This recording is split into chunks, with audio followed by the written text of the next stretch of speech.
They were the kinds of kids who jumped off the roofs of buildings. Louise McFetrich did it when she was just 7, climbed to the roof of her family's barn in Bentonville, Arkansas, opened a giant umbrella, and leapt. Not the best idea, maybe, but she did aim for a haystack and wasn't badly hurt. And besides, she had a perfectly good reason. She knew she was born to fly. Ruth Elder balanced on top of a shed in Anniston, Alabama.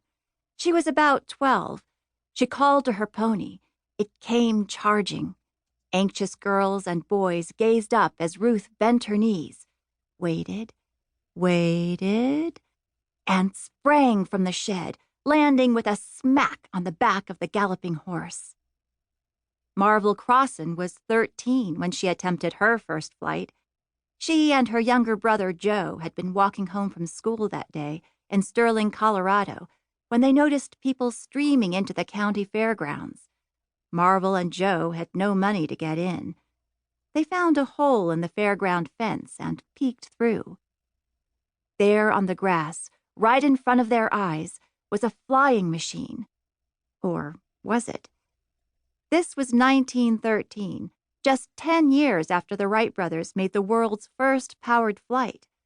Airplanes were still very much a work in progress. Most Americans had never even seen one. The thing on the field looked like a chair with flimsy fly's wings. Behind the seat was a chugging motor and a giant fan. A man sat in the seat. He shouted something. The motor roared louder. The fan blades spun. The rickety contraption bounced down the field, gaining speed, and then, somehow, incredibly, defied gravity and lifted into the air. Marvel had to remind herself to breathe. As the plane flew low, buzzing circles over the crowd, Joe, who was 10, started jumping up and down and hollering, "I'm going to be an aviator!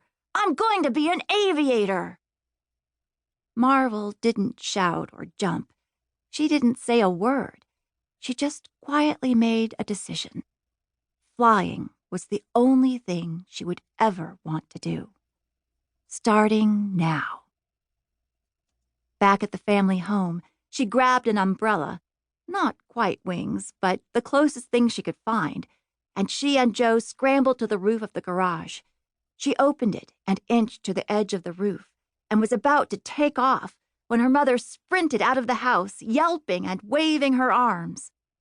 The flight was canceled. Or, to be more precise, postponed. Amelia Earhart didn't jump off a roof. Not exactly. When she was about 8, she realized the top of the shed in the yard of her family's Kansas City, Kansas home was the perfect starting spot for a roller coaster. She and her sister Muriel, Amelia called her Pidge, hammered 2x4s into tracks and leaned the ride against the roof. They greased the tracks with lard from the icebox and found a wooden crate to use as a car. Amelia insisted on going first. She carried the crate to the roof and crammed herself in, knees against chest. Pidge and their friend Ralphie stood on the top rung of a ladder, holding the car in place. "Let me go!" The crate shot forward, much faster than expected. The track broke with a thunderous crack, catapulting car and rider into the air. Amelia soared across the yard, slammed into the grass, and tumbled to a stop.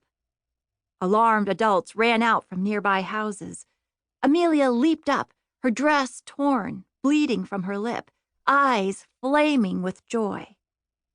"Oh, Pidge!" she shouted. "It's just like flying!"